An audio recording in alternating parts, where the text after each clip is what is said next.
John free. Schneider was on the Rich Eisen Show yesterday and had a lot to say, not just about the quarterback room, which we're going to get to at 10:45, but also about that trade of DK Metcalf. What was behind the trade? A lot of us assumed that it was money, right? John Schneider seemingly had a lot of respect for DK Metcalf, and while DK did request the trade, we thought it was DK is annoyed that Seattle isn't offering him the contract he wants, and so he wants out, or maybe that Seattle is far more willing to make the trade because they don't want to give the DK that money. So John Schneider was asked by Rich, was DK leaving about money? No, it really wasn't. It was interesting because it wasn't like animosity either. It was like, somebody's really, he really wanted a fresh start. And, it's not like, we went into the offseason thinking this would be a possibility, but he was just, he was pretty dug in on it. So ended up working out for both clubs, working out for us, working out for Pittsburgh, and we wish him the best. He's a great guy and obviously a high-end competitor. What'd you make of that, Curtis? I kind of got that vibe, too, from DK. And I think he was ready to probably see what else was out there once Pete Carroll was let go. It never really felt like DK was on the same page with Mike Macdonald's coaching staff. And I don't think that was any fault of Mike Macdonald's. It's just that Pete has a way of connecting to certain guys that I don't think Macdonald has, especially guys that were here for a long time. We heard DK's podcast comments, what was it, with Mike Robb, and just how him and Tyler kind of didn't feel like they were being heard, and so they kind of mentally checked out halfway through the season, and they were kind of like, I don't think this is for us here anymore. Mm-hmm. And so knowing that information now, it felt like there was probably no way that DK was going to reach an extension agreement with the Seahawks, even if they reached that number that he was asking, that $33 million he ended up getting from the Steelers. So, yeah, I'm not surprised at all that DK was more about like, hey, I just need to find another place. Do you think that had to do with something? Like, if you're DK and you just want a fresh start, well, what does a fresh start mean? It can't just mean like, oh, I want to go to a new city and lay down roots. Mm-hmm. And I've always wondered, what would it be like in Pittsburgh? It has to be, I want a slightly different role. I want a slightly different vibe. Like, there has to be something behind a fresh start. Well, he's the clear-cut number one receiver in Pittsburgh right now, especially with George Pickens no longer there. Like, he is going to be their number one stud receiver and really the only guy that has any sort of track record of like NFL success with that team. It's funny how the Steelers went from having George Pickens and still being in the wide receiver market the last couple of years, trying to acquire any and all receiver that became available. They then acquired DK Metcalf, and it's like, okay. Pickens. Yeah, and then it's like, all right, you've got Pickens and DK Metcalf, and then about a month later, you go and trade George Pickens, and it's kind of like, you're kind of back where you were. And not only that, you're paying DK Metcalf more money than what Pickens was going to make this season. I was going to say, I know that they had a contract decision to make about Pickens, but I also wonder if that was, based on Mike Tomlin's comments, just as much a behavioral, personality, culture thing. Mm-hmm. You know what I mean? Like, yeah, he had all the talent in the world, but maybe Mike Tomlin, especially Mike Tomlin getting a little bit older, who just doesn't have that patience, is like, okay, enough. I've done enough covering up of, like, personalities that just cannot get it together. Mm-hmm. Well, DK is gone, and it was interesting to hear a little bit more about behind the scenes, but we have some other wide receivers to talk about. JSN. John was asked whether JSN having a great year was a factor in moving on from DK. Yeah, a part of it, but it's also, that does factor in, but it's also, again, when you're moving on from a talent like DK, it's important to be able to try to replenish that room. So being able to add speed with MVS, and then obviously, Cooper Kupp coming in. And, the guy's a total role model, works his tail off. I know you know him real well. And he's been outstanding for that room and for the group out here, and especially for JSN, going into his third year. So, we're excited about the group. Drafted two guys that we're really excited about as well. So, along with the guys that have been here too. So, we're excited about that room. How are you feeling about the wide receiver room? I'm feeling okay about it. Yeah. I think I would feel a little more comfortable had they gotten a receiver maybe a little earlier in the draft than the fifth round when they got Torrey Horton. But I'm not mad at the collection of talent that they put together. I think MVS is a veteran receiver that's he's going to do his job. Like, he's going to be your deep threat. He's going to be that guy. Maybe not the deep threat that DK Metcalf was when he was here, but he's going to be the guy that, has a lot of familiarity with Kubiak's offense. That was a big reason why MVS signed here. Cooper Kupp, his resume speaks for itself. And then JSN coming off the year that he did, I think it's a good thing. The one thing, though, Stacey, that you and I looked up before the show was just how different the Seahawks are with their wide receiver room in 2025 compared to 24 in terms of the money that's being handed out. 24, they have the highest salary cap percentage of any NFL team dedicated to wide receivers. And right now, and that was about 15%. They have slashed that in half to 8.6%, and their cap ranking in the wide receiver room is now 23rd.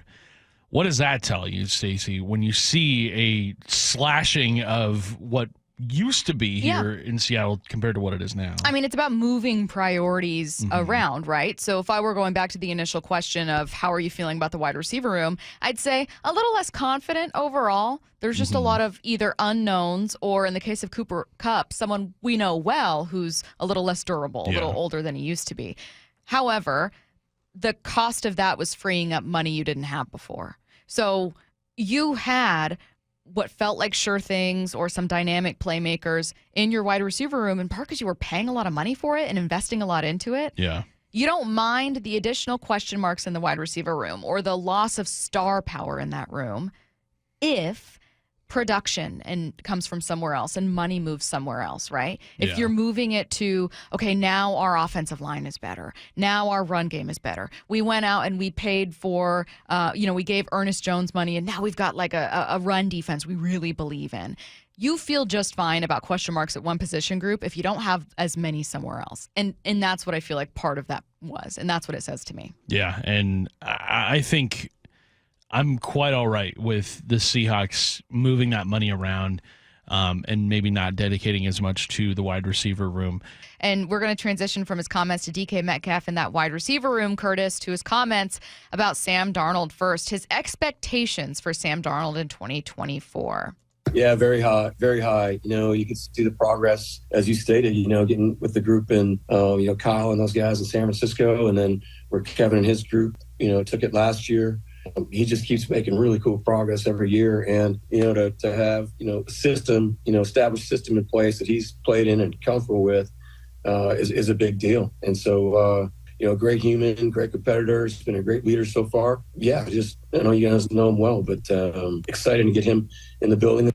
2025, not 2024. I thought this was interesting, and I think that on the one hand, a GM that signed a player, a team that currently has that player on the roster and wants that player to feel confident is never going to say, yeah, he's kind of a bridge guy, Rich. Great question. Next. However, while I know that he's going to say something positive about Sam no matter what, I also do wonder if Sam Darnold fits a type of profile quarterback that John might more typically be interested in, based on some of the pro days he's gone to and some of the guys we've heard linked to him. Right. I think Schneider really appreciates quarterbacks that have strong arms. And that is obvious with like Russell Wilson, how long he spent here in Seattle.